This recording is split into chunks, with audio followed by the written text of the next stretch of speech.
Pagi siapa yang datang? Siapa yang datang tadi pagi? 1, 2, 3, 4, 5, 6, 7, 8, 9, 10 also. Saudara, dari sekian tadi itu 5 orang itu dulu murid sekolah minggu saya.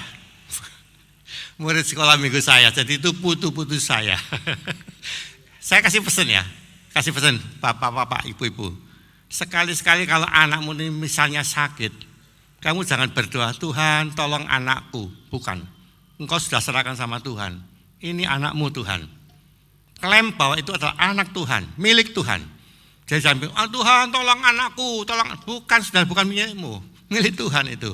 Saudara tinggal mengelola dan memelihara, menjaga anakmu. Jangan bilang lagi itu anakku. Sudah serahkan sama Tuhan kok. Sewes ya wes serahkan sama Tuhan. Ojo dijupuk maneh. Oke. Ya, kalau saudara nanti karena tidak ada live stream ya, tidak ada ya. Jadi saudara direkam. Oh ya, jadi saudara kalau misalnya yang tadi pagi tidak datang, mau dengar yang tadi pagi, setelah putar aja YouTube-nya yang tadi pagi ya. Karena ini tidak ada sama sekali tentang yang tadi pagi. Terima kasih dulu kepada Ibu Silas maupun Pak Frank serta Ibu Nina yang telah mengizinkan saya berdiri di hadapan Bapak Ibu saudara semua. Puji Tuhan. Ayo kita baca Alkitab. Hari ini kita lihat dulu 2 Korintus pasal 8. Tema hari ini adalah merciful. Merciful. Merciful itu artinya memiliki kemurahan yang limpah. Sakjane ngono judulnya dawa. Gereja Tuhan yang melimpah dengan kemurahan. Dawa toh? Ya. Bingung saya. Akhirnya saya cari satu kata yang singkat, mudah ditangkap di sini. Merciful. Saudara adalah gereja Tuhan, jemaat Tuhan yang harus limpah dengan kemurahan. Amin. Ayo baca. 2 Korintus pasal 8 ayat 1 sampai ayat yang ketiga. Ayo baca. Seperti dulu kelas Yerusalem. Ayo semua melo baca ya. Supaya saya tidak ngomong dewe. 2 Korintus 8 ayat 1 sampai 3. 2, 3. Saudara-saudara, kami hendak memberitahukan kepadamu tentang kasih karunia yang dianugerahkan kepada jemaat-jemaat di Makedonia. 2. Selagi dicobai dengan berat dalam berbagai penderitaan, sukacita mereka meluap. Dan meskipun mereka sangat miskin, namun mereka kaya dalam kemurahan. Terus 3. Aku bersaksi bahwa mereka telah memberikan menurut kemampuan mereka, bahkan orang yang memiliki karunia kemurahan tapi saking akeh limpah. Dan saudara dan saya adalah jemaat Tuhan, gereja Tuhan yang diberi anugerah Tuhan. Yesus berkata, hendaklah kamu murah hati seperti Bapamu itu murah hati. Like father, like son. Nek bapaknya murah hati, mesti nih anaknya juga murah hati. Jadi saudara dan saya harus juga limpah dengan kemurahan ini. Nah, ayat ini tadi berkata, jemaat Tuhan di Makedonia, meskipun mereka itu sangat miskin. Aduh, jangan berpikir bahwa Pak Bes, aku akan murah hati kok nek aku sudah sugih. Ojo saudara. Meskipun saudara masih yang sekarang apa adanya, mulailah engkau bermurah hati. Karena orang yang bermurah hati, dia itu mencerminkan hatinya Allah. Saudara dan saya ini mencerminkan hati Allah, hati yang murah hati. Nah, kalau saudara bisa mencerminkan hati Allah yang demikian, maka Allah akan berkenan kepada saudara dan saya. Anak Tuhan iku ojo medit. Tak ulangi, anak Tuhan iku ojo medit. Ojo medit saudara. Kenapa? Tuhan itu mengasihi saudara.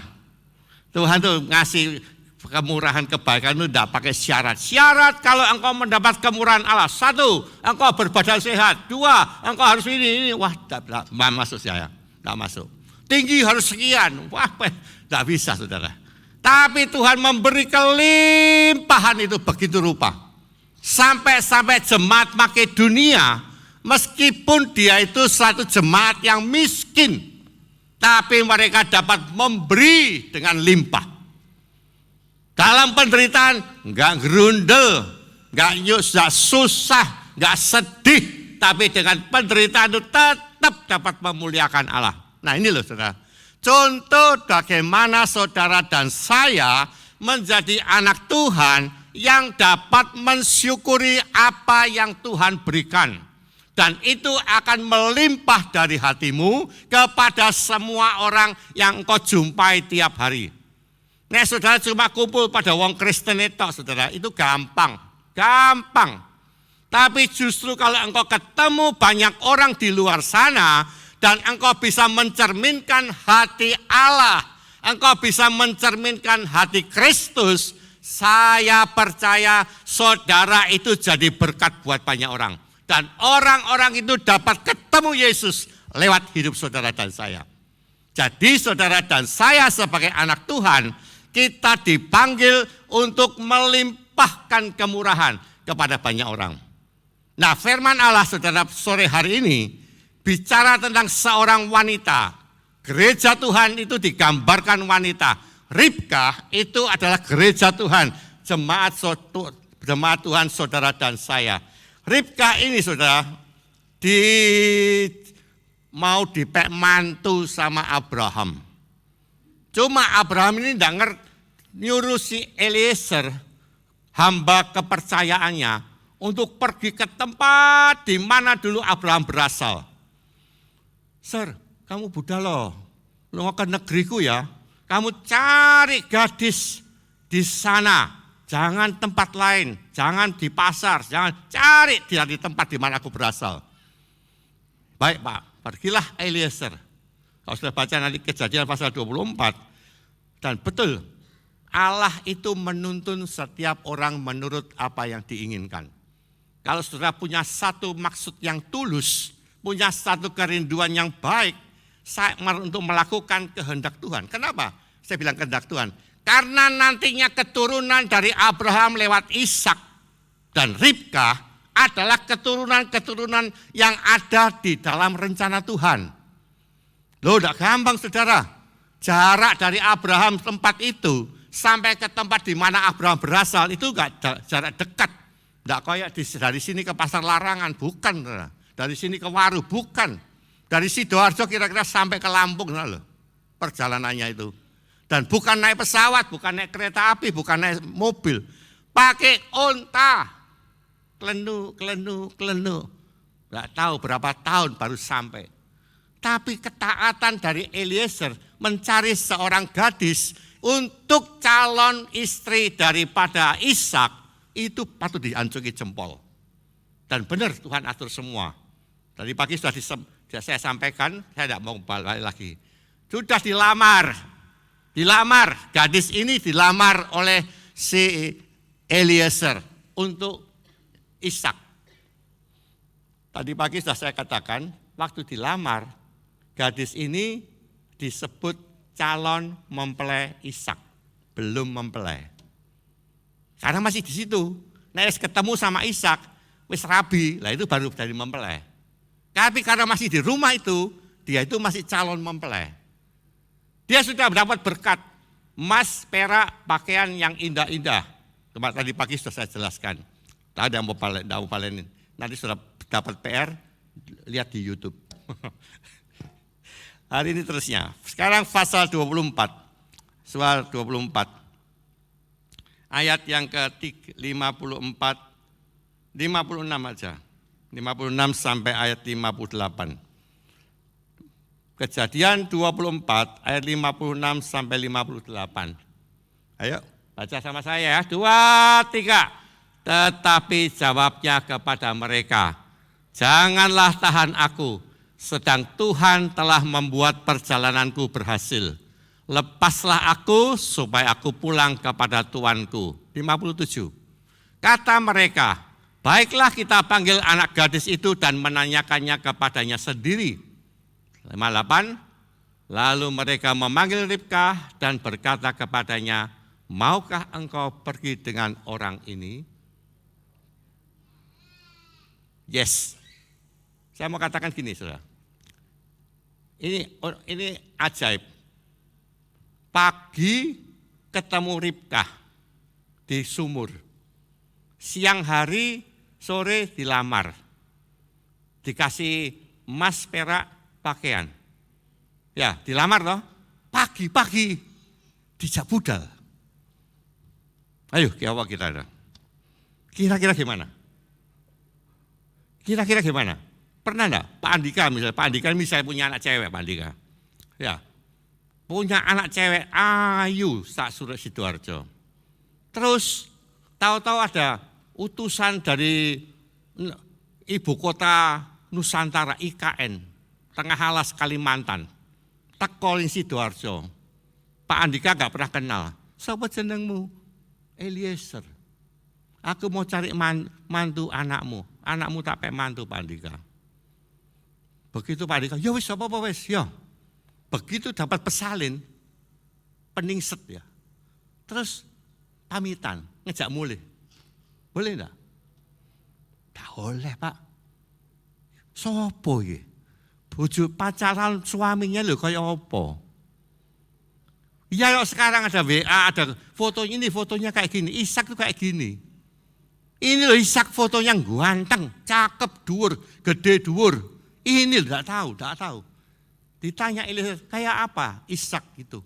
Oh badannya gini, ini badannya gini. Suruh bayangno. Loh betul tuh hayatnya enggak ada tuh. Modelnya Ishak kayak apa tuh? Enggak tahu. Tapi saudara lihat, kenapa ini orang tuanya betul, cocok. Tunggu 10 hari. Biar kita kenal dulu, tanya-tanya saja nih kiki sopo, tokondi, mau di gimana. Ya nih ternyata ini bukan palsu. Wow. Jadi waktu di pamitan mau pulang si Eliezer ini, saudaranya, mamanya sama saudaranya bilang, oh Jos, enggak boleh. Tunggu 10 hari. 10 hari. Baru kami bilang. Maksudnya apa? Supaya mau tanya-tanya. Sakjane Ishak iki sapa? Omahen ndi kaya apa wajahnya? Engko lipas tutuk kala top, tuwa, ompong, perot. Wah. Repot. Tutuk kono ternyata Ishak ini orangnya sudah tuwek ya. Ompong, perot, waduh ya apa iki? Ribkah. Ini Eliezer bilang, enggak, saya harus pulang sekarang. Saya harus berangkat sekarang. Tunggu, tahan 10 hari. 10 hari. Enggak sekarang, 10 hari, 9 hari, 8 hari. Enggak boleh, tetap hari ini. Kenapa? Ribkah harus dibawa hari itu. Penra berubah pikiran. Loh iya loh. Biasanya kalau orang wis tak kasih kesempatan mikir, biasanya berubah. Tapi nek langsung berangkat, wis hilang, selesai. Sudah tahu? Aneh, ini loh aneh. Ribkah ditanya, sini Rib. Apakah engkau mau pergi sama Om ini? Om Eliezer. Ribkah, podo ae gak ngerti. Ishak itu kayak apa modelnya? Tidak tahu. Saudara kan tidak tahu Yesus modelnya kayak apa tak? Oh tahu Pak, fotonya itu saya punya. Siapa bilang? Yesus itu lebih bagus daripada fotonya. Itu loh iman. Iman itu mempercayai apa yang tidak lihat. Posisinya Ribkah dengan keluarganya itu ada di situ, sedangkan Ishak itu nun jauh di sana, 900 km jaraknya. Lu kok percaya? Kenapa? Iman.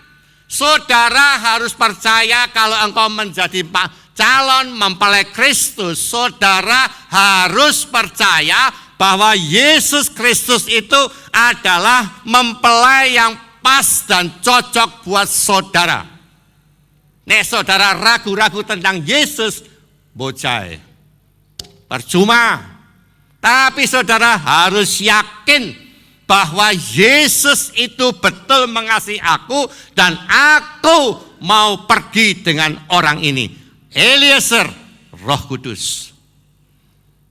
Itu loh saudara. Makanya ditanya sama Ribkah langsung. Nah ini kesempatan. Ribkah itu bisa jawab 3. Kalau Ribkah itu menjawabnya no, enggak mau om. Yang penting kan aku sudah dapat emas. Yang penting kan aku dapat perak. Aku kan dapat pakaian yang indah-indah. Ya, di sini saja. Buat apa pergi ke sana? Enak di sini, di rumah papa, di rumah mama. Tapi saya katakan, kalau Ribkah ngomong no, maka seumur hidup dia cuma jadi calon mempelai Ishak. Tidak akan pernah jadi mempelai Ishak. Sore hari ini juga sama. Kalau sudah ditanya, apakah engkau mau pergi dipimpin Roh Kudus? Lalu sudah berkata, no, itu hak saudara. Tapi selamanya saudara cuma jadi calon mempelai Kristus. Tidak akan pernah jadi mempelai Kristus. Kan ada dicerita di Alkitab itu waktu 2 suku Ruben dan suku Gad. Suku Ruben, suku Gad. Israel itu tinggal mau nyebrang tanah sungai Yordan masuk ke tanah Kanaan. 2 suku ini bilang gini, aku ini duwe donya akeh, ternakku banyak, wis aku ndak mau Kanaan, aku ndak mau tanah Kanaan, tanah perjanjian, aku di sini saja di sebelah timur Yarden. Saudara, 2 suku ini karena kekayaannya begitu limpah, dia lebih melihat dan matanya fokusnya itu kepada suket yang hijau royo-royo, yang air sungai Yordan begitu limpah. Dia lebih memilih timurnya Yarden daripada melihat kepada tanah Kanaan yang cuma bergunung-gunung dan berlembah-lembah yang dalam. Ini loh saudara. Kalau misalnya Ribkah memilih, aku di sini saja, tidak mau ikut pada Pak Eliezer. Selamanya dia cuma jadi calon mempelai Ishak. Tidak akan pernah jadi mempelainya. Saudara juga sama. Nek saudara dan saya tidak mau hidup dipimpin Roh Kudus, selama hidupmu akan cuma, saya sudah diberkati Tuhan Pak Bes. Aku loh melok pelayanan, jadi singer, song leader, aku main musik, semua aku diberkati Tuhan. Ditanya melok, mau enggak kamu dipimpin Roh Kudus? Mau enggak kamu itu hidup penuh dengan Roh Kudus?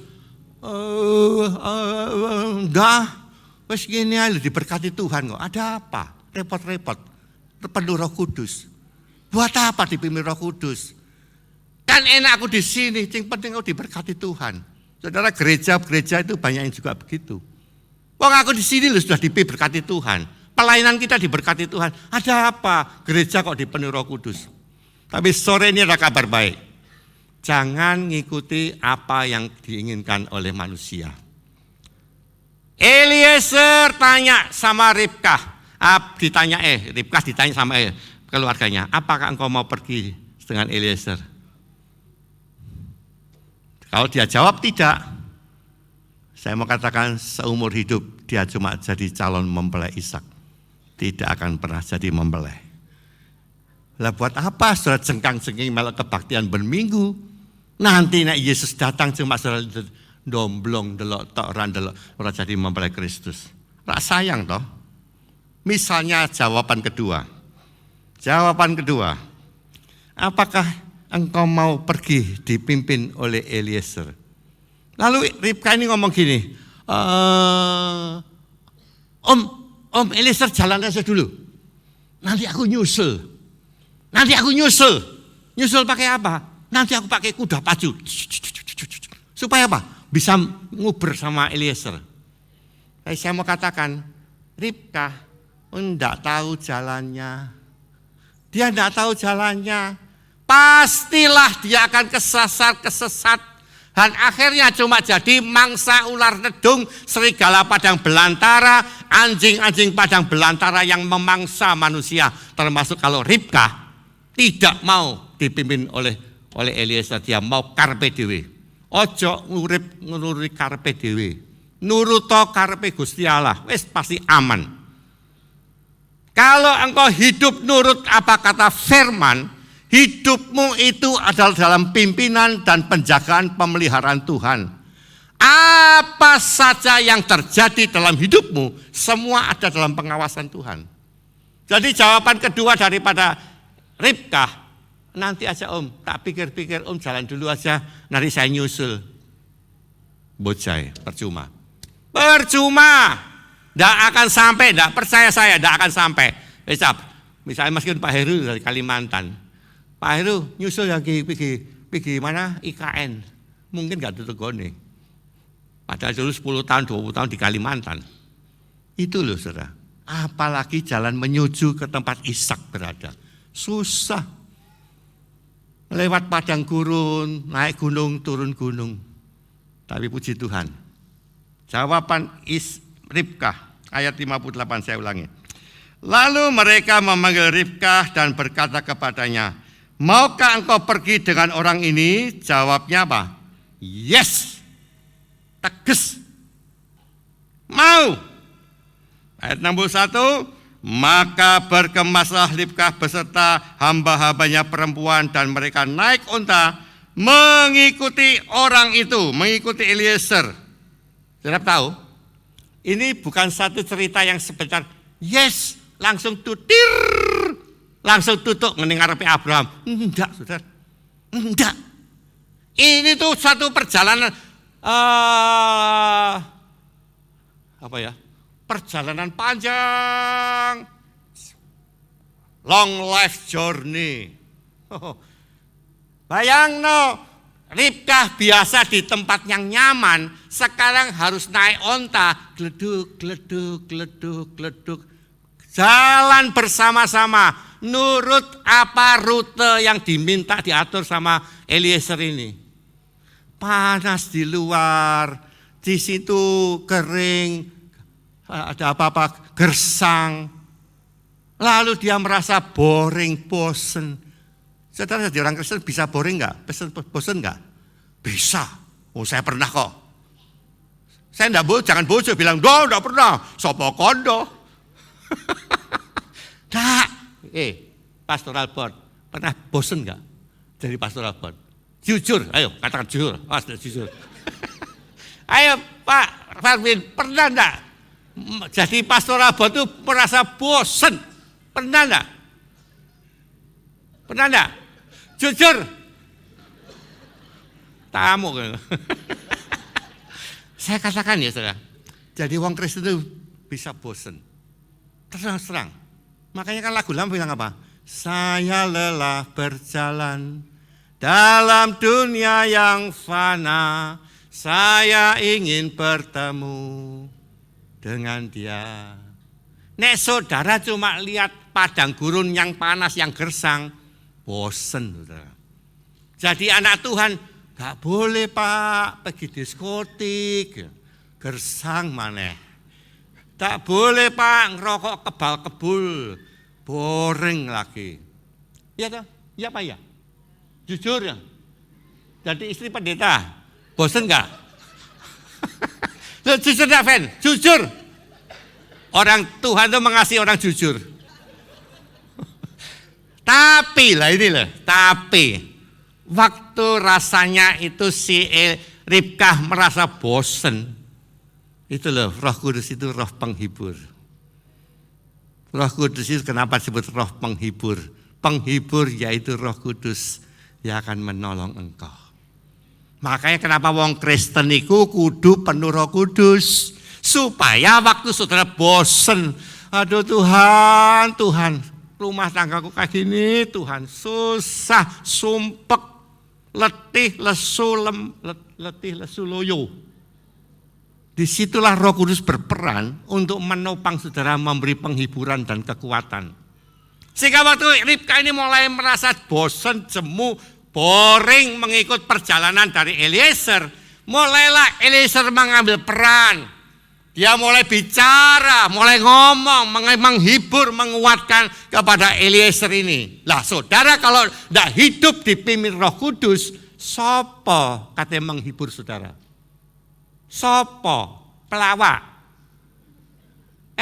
Atau siapa itu? Yang orang Manado yang itu, yang khotbah.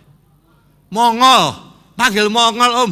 Sekali-sekali Pak Franklin panggil Mongol supaya kata hihihihi. Itu udah penghiburan, Roh Kudus itu penghiburan. Gitu loh saudara. Makanya kenapa anak Tuhan diperintahkan penuhlah Roh Kudus. Supaya saat engkau lemah, engkau rasanya loyo, tidak ada jalan keluar. Ada Roh Kudus yang memberi penghiburan, akan memberi pertolongan, akan memberi kekuatan, akan memberi pengharapan. Oh saudara, kurang apa sama Roh Kudus? Nek saudara tidak puas dengan Roh Kudus, maka saudara yang kurang ajar. Dan Roh Kudus itu selama perjalanan ini, saya kira tidak meneng-menengan ya antara Eliezer dan siapa? Ribka. Tidak meneng-menengan, ya ngemut dok gitu, enggak. Apa yang terbuat? Itu pasti ngomong. Ngapain ngomongnya? Diajar. Makanya Roh Eliezer ini ngajar siapa? Ngajar si Ribka. Dia kan gadis desa, mau dibawa ketemu sama Pangeran Ishak Purwono enggak ada ya? Saya bolak-balik keliru Purwono sama itu loh, sama calon presiden apa? Pranowo. Ganjar Pranowo, Ishak Pranowo. Saudara bayangkan kalau saudara lesu atau saudara tidak ngerti apa-apa gadis desa, Roh Kudus itu ngajar. Firman Allah kan diajar, membuka pikiran saudara, mengaruniakan hikmat saudara, supaya saudara ngerti firman, saudara mengerti kehendak Tuhan, mengerti rencana Tuhan. Lah kalau saudara disiapkan oleh Roh Kudus, nanti kalau ketemu Yesus sebagai pengantin pria, maka saudara itu siap. Tapi kalau saudara nggak mau dipimpin Roh Kudus, nanti ketemu Yesus sebagai mempelai pria, saudara cuma tinggal-tinggal guyu dewe, tinggal oleh gak ngerti apa-apa. Kenapa orang sekolah ujian itu mesti belajar? Ya supaya ngerti, supaya kalau diuji ngerti nggak? Nggak boleh saudara. Itu sebabnya saudara perlu dipenuhi Roh Kudus, diajar firman, ngerti kehendak Tuhan. Dan dengan mengerti kehendak Tuhan, saudara disiapkan untuk menjadi serupa dengan Kristus. Itu loh saudara, gereja itu memiliki satu program, satu planning, mempersiapkan saudara semua jemaat Tuhan menjadi serupa dengan Kristus. Lah kalau saudara tidak dipenuhi Roh Kudus, untuk menjadi serupa dengan Kristus itu susah sekali. Jadi saudara dan saya mari jadi anak Tuhan. Saudara harus seperti Ribka. Saudara calon mempelai Kristus. Calon mempelai Kristus loh Pak, aku ki lanang loh Pak. Yesus lanang, maksud lanang mbak lanang. Loh, saya pernah ditanya anak sekolah minggu kritis ditanya, Pak Ompes kenapa? Yesus kan dibilang tadi Om Pes bilang katanya kita nanti jadi mempelai Kristus. Kan Yesus lanang, saya juga laki Om. Terus ya apa Om? Saya bilang ya saya jelaskan, memang pelan-pelan anak-anak ya. Saya mau katakan sama saudara juga. Saudara itu harus disiapkan. Yesus sudah mau datang. Terus kalau saudara santai tidak mau mempersiapkan diri. Nanti kalau Yesus datang saudara akan tinggal-tinggal tidak bisa apa-apa. Makanya kenapa firman Allah sore hari ini, itu semua dimulai dari mana? Waktu dia ketemu Eliezer di sumur dulu. Dia memberi dengan kelimpahan, memberi minum kepada Eliezer, memberi minum kepada semua onta-ontanya, kepada pengawal-pengawalnya Eliezer. Jadi kalau saudara memiliki hati yang limpah dengan kemurahan Allah, artinya saudara sedang dipersiapkan in the right track. masuk ke dalam track yang benar untuk nantinya menjadi serupa dengan Kristus, menjadi mempelai Kristus. Sehingga kalau saudara nanti dilengkapi oleh dengan segala karunia-karunia, di dalam segala kesulitan atau kesukaran, perjalanan Ribkah ke tempatnya Ishak itu tidak gampang. Jemaat di Makedonia mengikut Kristus itu tidak gampang. Tapi kenapa mereka tetap kuat? Karena mereka hidup sesuai firman Allah. Mereka hidup sesuai kehendak Tuhan.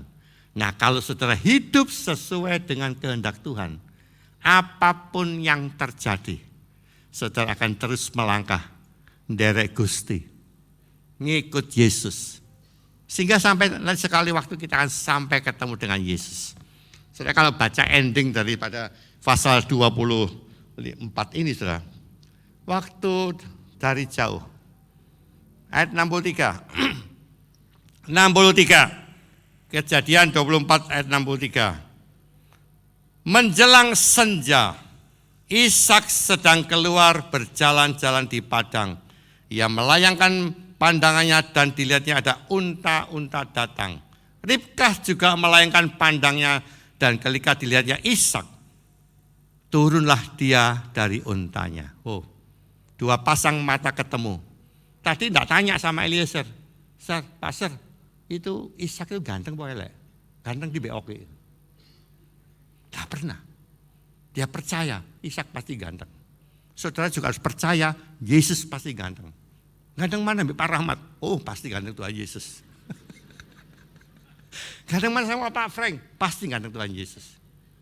Ganteng mana Pak Bes? Ganteng Tuhan Yesus. Kalau saudara percaya itu iman. Melangkah dengan iman. Pergi melewati padang gurun dunia panas ini. Taat aja Tuhan. Nurut apa kata Tuhan.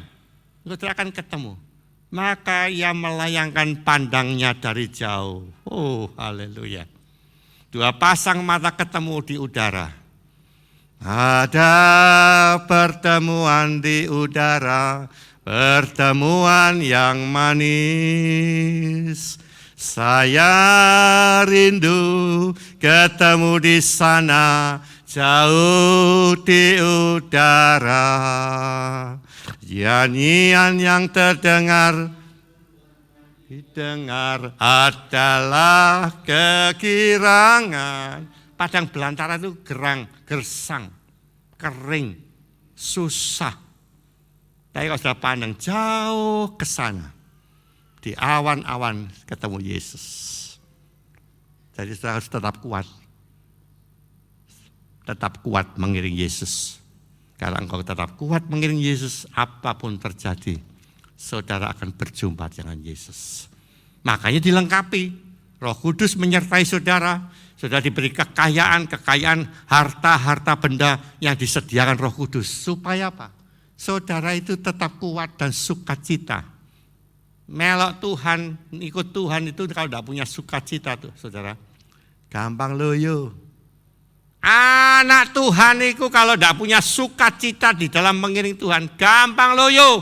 Wes gak gereja-gerejaan. Loh, saya ini loh barusan tanya sama satu keluarga saya di Kudus. Loh. Kamu tidak ke gereja hari ini? Kok sejak pandemi itu kami kebaktian di rumah. Loh gerejamu tutup tak? Enggak, ini serius loh. Padahal dulu rajin, kebablasan. Sekarang sering online, lama-lama males nunggu gereja. Nggak nunggu gereja. Saya bilang, pergi ke gereja. Enggak kok kan podo ae, bisa dengar khotbah. Bisa sambil ngulek sambel. Bocah repot ini. Aduh saudara, saya ini ngerasana kadang-kadang hati-hati saudara, itu jebakan-jebakan iblis. Supaya saudara gak cari persekutuan dengan sesama anak Tuhan. Tapi sore hari ini ada kabar baik. Kabar baik. Saudara kalau mau jadi mempelai Kristus, ayo hidup dipimpin Roh Kudus. Tidak ada lain. Ojo ngomong Roh Kudus, Tuhan, engkau ae Tuhan. Aku tak nyambut gawe sih, golek duit sing akeh. Engkau aku nyusul. Ya nek iso. Aja saudara, aku kok Tuhan jenom aku, sapa ngomong, sapa kondo. Saiki lho arek cilik mati akeh. Lho iya, mahasiswi 22 tahun mati, sapa kondo? Jadi artinya apa? Mumpung sekarang firman Allah itu melawat saudara. Yesus pernah nangis waktu lihat Yerusalem. Ini saya sampaikan kemarin di Voice Happy Hour. Waktu Yesus mendekati Yerusalem, dia menangis. Kenapa Yesus nangis? Dia bilang apa? Yerusalem, Yerusalem, aku melawat engkau, aku mengasihi engkau, tapi engkau tidak sadar waktu aku melawat engkau. Kotamu akan jadi sunyi, jadi sepi, tembokmu akan dirobohkan, diruntuhkan. Saudara, kalau saudara sekarang ini hadir di sini, itu tidak kebetulan. Tidak kebetulan. Oh, nganggur ning omah wis tak delok Pak Bes ning rupane saiki ya. Bukan.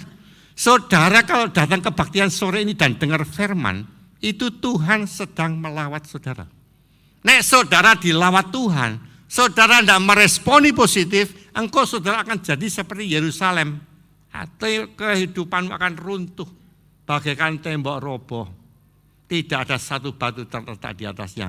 Loh, ijik lunga gereja, lunga. Kebaktian, lunga. Ngelayani, iya. Tapi tidak mendapatkan lawatan Tuhan. Artinya kering, gersang, sia-sia saudara. Tapi sore ini ada kabar baik. Sebelum saudara pulang, saya tanya satu pertanyaan. Ora usah jawab ya aku, ora usah terok-terok. Apakah engkau mau dipimpin oleh Roh Kudus? Ojo ngomong be aku. Jawab be Tuhan, dan itu komitmen. Apakah engkau mau pergi dipimpin Roh Kudus? Nanti akan menempuh perjalanan yang tidak enak. Tapi kalau engkau mau setia, taat, tekun, engkau akan sampai kepada Ishak, kepada Kristus. Nek saudara tidak mau, up to you. Itu urusanmu. Saya cuma menyampaikan firman Allah. Dan kalau saudara nurut, nek nurut selamat. Taat selamat. Nek enggak taat, ya ora selamat. Jadi, ayo kabar baik sore ini. Naatilah firman Allah. Karena kalau engkau taat, yang terima berkat loh kamu dewe, bukan saya. Saya cuma menyampaikan pesan Tuhan sore hari ini. Ya, puji Tuhan. Puji Tuhan. Nyanyi ya saudara. Peganglah tanganku Roh Kudus. Peganglah tanganku ya Roh Kudus, ku tak dapat jalan sendiri.